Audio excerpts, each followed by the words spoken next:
Fallout, my favorite post-apocalyptic game franchise. There's just something about places like the Mojave and Capital Wasteland that really get my jellies going and ready to pop off a couple rounds from the pea shooter at some horribly disfigured mutants.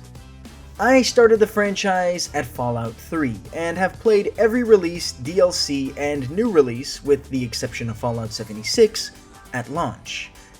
These games are mostly pretty fun, with New Vegas definitely being the best, and Fallout 4 being a pretty decent way to spend a couple dozen hours. But there's something off about it. An oversight so spectacularly grand that when I actually sat down and thought about it for a couple seconds, it threatened to effortlessly shatter my sense of immersion. It's one of those things that once you see, or in this case hear, well, you can't unhear it. This simple but glaring oversight has to do with Fallout 4, at a little place called Diamond City.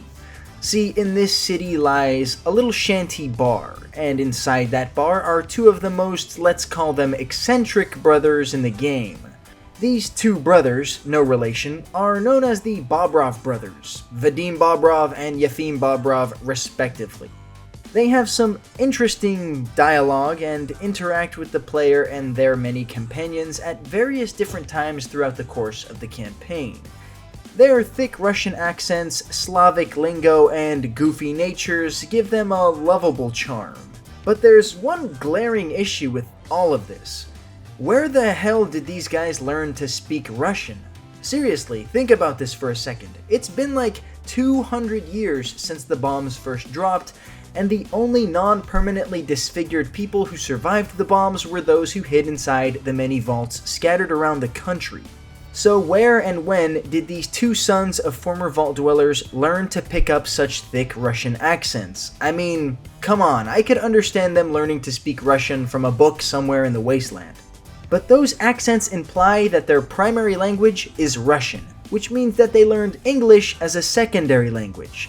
Now, unless there's a community or secret vault in the post-apocalyptic American wasteland that's filled with primarily Russian-speaking people, well, this makes no goddamn sense. I mean, come on. People aren't just born with accents, they're the byproduct of a foreigner trying to speak a language that they're not too familiar with. When I first noticed this, I thought it was just Bethesda having made a dumb oversight, as they so often do. But then I started thinking, what if there was a reason for these accents?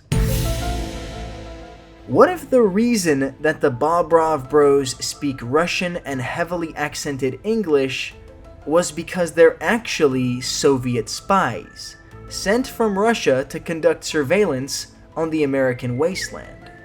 There's a couple things I should point out to you, and once I do, the Bobrov Bros might seem a little less charming to you.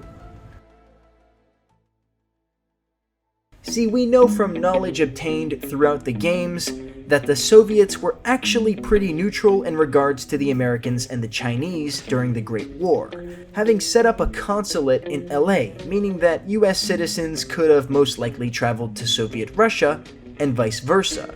And while the USSR often decided to sit out any global turmoil and keep to their own, we do know that the Soviets often spied on the Americans.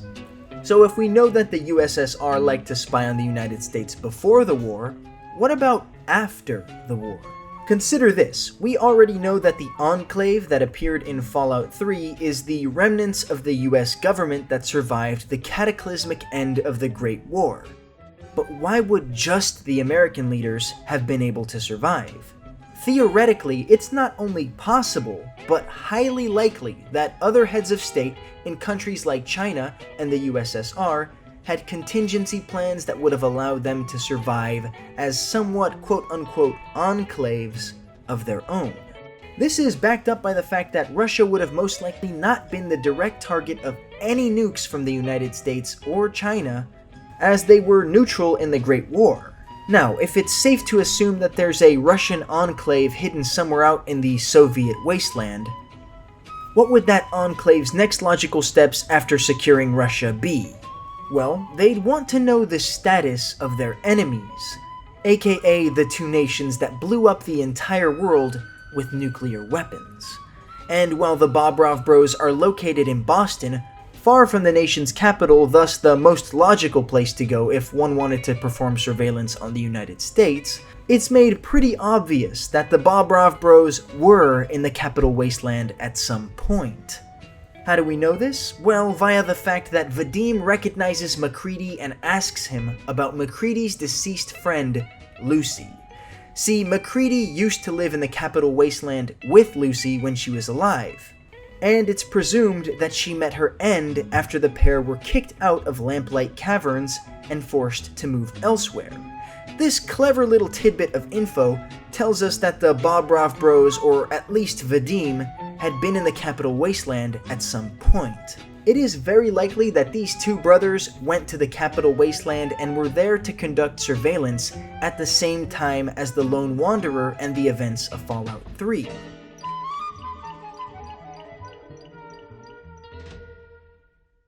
But what is it that would bring them down south to the Commonwealth?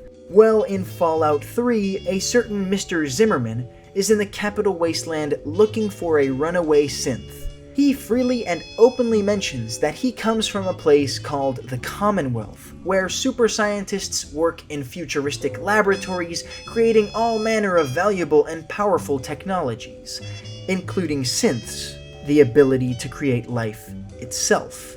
Yeah, it's a safe bet. If Vadim and Yefim heard Mr. Zimmerman spouting off about the Institute and its synths, they probably would have wanted to come take a look for themselves. Hence why they decided to move down to the Commonwealth after scouting out the wasteland that was DC. This theory also explains their accents, as the Bobrov Bros would have learned Russian first, having grown up in the Soviet wasteland, only learning English when they would have been selected by the Russian enclave for this mission. And consider this. Just how would these two brothers happen to own one of the safest and most lucrative businesses in all of the post-apocalyptic world? I mean, it's in Diamond City, which has armed guards constantly patrolling it and keeping out larger threats like raiders and super mutants, and massive walls. Safe to say that's pretty expensive real estate. Vadim claims he won the bar in a bet, where he had been challenged to fight a Yao Guai in a bare-knuckle brawl. A story that even his staff finds so outlandish and unbelievable that not even they will buy it. What if he landed the bar via a heavy investment from the Russian enclave? I mean, if anyone could afford to buy up real estate in Diamond City, it would probably be a major faction that has access to valuable resources. And while we're talking about their bar, let's not forget, they own a business that not only provides a social place where people are encouraged to talk about everything they've seen in the wasteland, but one that also encourages patrons to drink alcohol. Seems like the ideal job for an undercover spy. You're safe from super mutants, it's a great way to build up trust with the locals, and the intel literally walks up to you and tells you everything you could want to know as long as you give them alcohol. And speaking of alcohol, let's talk about the Bobrovs' moonshine. This alcohol is one of a kind, being a family secret shared only between the two of them. It's an alcohol so powerful, Vadim claims 2 shots could knock out any person, regardless of their drinking habits. It seems like the perfect type of alcohol to quickly loosen up someone's tongue and get them talking. After all, Vadim himself mentions that, quote, "When you're half drunk on moonshine, you'll believe anything." Hell, the moonshine or truth serum could even simply serve to knock people out, making eliminating them easier if they become too much of a hassle. And let's not forget, Diamond City has been facing a string of past disappearances over the years. Most folk blame this on the Institute, but maybe that's just what Vadim and Yefim want you to think. Vadim seems to be unusually charitable with free shots of the Bobrov truth serum, frequently offering free shots of his famous moonshine to customers and adventurers alike. I reiterate, the Bobrov Bros are Soviet spies sent from the remnants of the Soviet enclave to gather intel on the United States and the fabled Institute.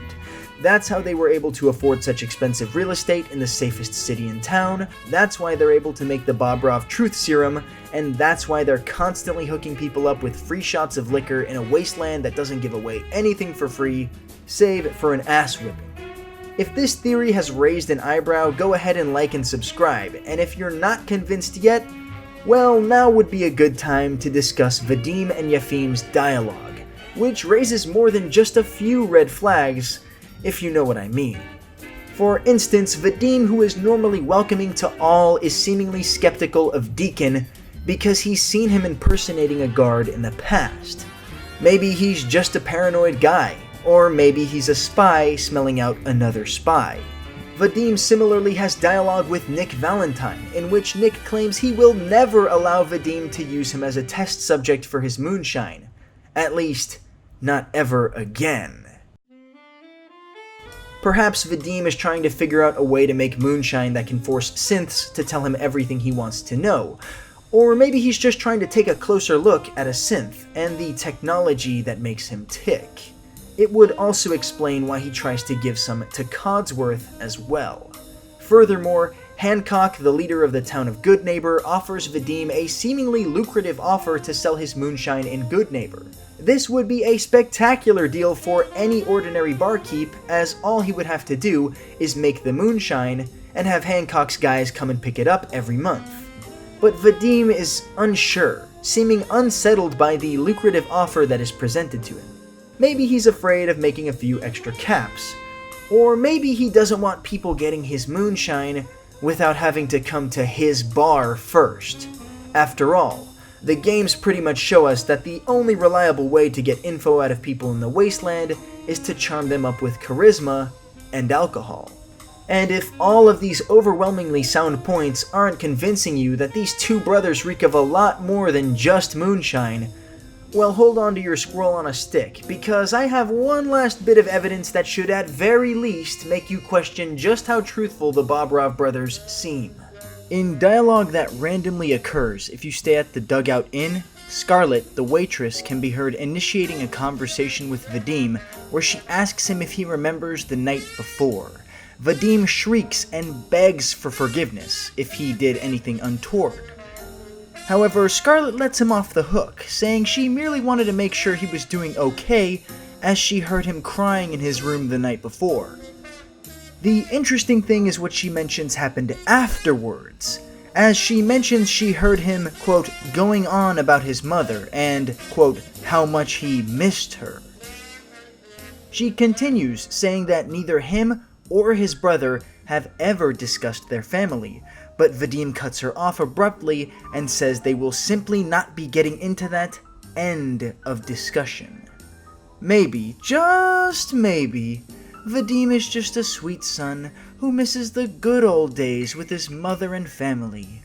Or maybe he's actually missing something other than his literal mother, namely the motherland, aka Mother Russia. Yeah, it's all here. Hopefully I'm actually onto something here, and Bethesda was actually planning this for some time. I mean, it's honestly not such a crazy idea. You gotta remember, we're dealing with a world where tree people exist, aliens possibly caused the nuclear holocaust, and Big Mountain is an actual place where things really exist. Really makes the Soviets surviving the bombs and sending spies to America theory seem a bit more reasonable, doesn't it? Anyways, if you like this video, share it with friends and leave a like and subscription. But most importantly, leave a comment with your thoughts down below on this theory. Maybe if it gets enough traction, Bethesda can actually give us a hint as to its authenticity. Anyways, with that, I will leave you with my classic reminder to go out there and keep on loving good stuff.